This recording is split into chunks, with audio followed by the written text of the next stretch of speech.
Hello everyone and welcome back to a new episode of the Daily Gaming News here at the new Byte. Today we have lots of stuff, so let's just jump right into it. First off is a new Labo kit for Nintendo Switch has been revealed, and it is about VR gaming. The kits will be released on April 12th, and there are basically 3 boxes. And as you can see right here, these are the 2 starter kits. On the left side, this is the smaller one where you just have the VR headset and a blaster setup, and you can have the complete package, which includes 6 different setups. If you only want to have the starter kit, that costs $40, and the complete kit costs $80. Whether it's really worth it, we'll see, of course, closer to April 12th. And also something interesting, Nintendo is also asking its mobile game developers to adjust the microtransaction prices and loot box chances. Because they say Nintendo is not interested in making a large amount of revenue from a single smartphone game, one cyber agent officially reportedly said. If we managed the game alone, we would have made a lot more. The sources say that Nintendo is apparently worried if it will be seen as greedy if players are spending too much. And I personally think this is just very nice that they actually care about customers. In some way, at least, In other news, though, we also have a new Tetris 99 World Cup, and that will be held online. It will run from March 8th to March 10th, and players who come in first place will be running for the 999 Nintendo Gold points that you can win from this. So it's not a huge thing, but it's still nice enough. Following up also with a story from yesterday, that sexual harassment simulator and novel game is now pulled from Steam and can't be sold there anymore. The reason is, though, very interesting because Steam says much of our policy around what we distribute is and must be reactionary. We simply have to wait and see what comes to us via Steam Direct. After significant fact-finding and discussion, we think Rape Day poses unknown costs and risks, and therefore won't be on Steam. We respect developers' desire to express themselves, and the purpose of Steam is to help find developers an audience. But this developer has chosen content matter and a way of representing it, and that makes it very difficult for us to help them do that. So they sort of are against that rape simulator game, but sort of not, because they can't outright say, hey, this topic is just not something that we want on our store. Interesting. Alright. At least we can accept that it's not coming to Steam, so that's at least one good thing. And also, keep your eyes peeled for next week's Tuesday, because there we will have a new Inside Xbox episode, and there's a special feature here with the Halo Master Chief Collection.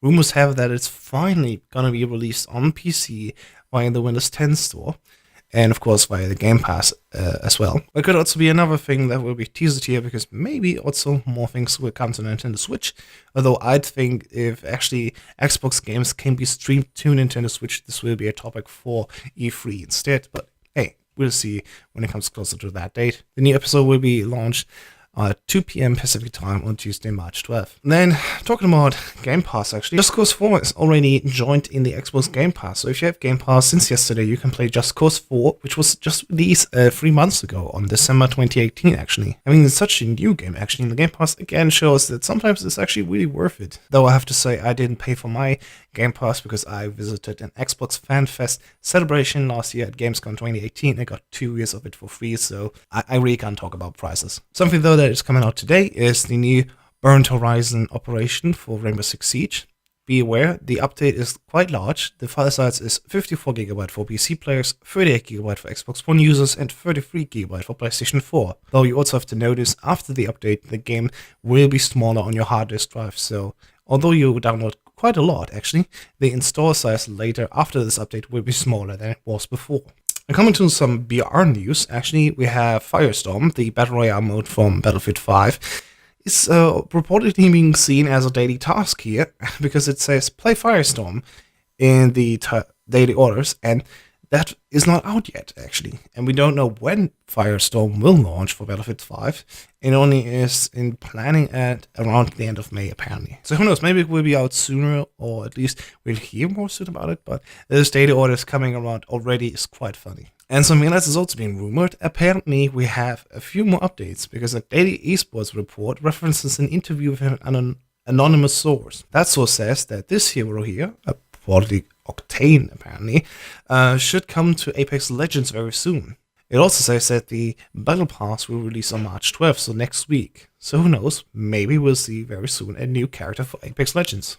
And on the other side, we have Epic Games with Fortnite, and they are sued again. This time by a Californian man who has filed a legal complaint against the game developer on behalf of his son. alleging that the loot box-esque loot llamas in Fortnite Save the World flavor of the game exploits children. The complaint says that the game is structured in such a way that it entices minors and others into purchasing loot boxes, known as llamas, using unfair and deceptive marketing. How this will follow up is of course not known yet because it's just started, but we'll see if we can report more about the story when it will actually have some ruling, hopefully. The full article is of course linked down below. As you can see, it's quite large, so take your time with it and read it yourself as well. What I do want to talk about though is Mortal Kombat 11. The game that launches on April 23rd is actually really awesome. It looks so good. We first off have a story trailer here, which also features 2 times Johnny Cage action, and it's just hilarious, and so many more. Apparently there is now a time conflict and timelines will verge, and this means also we have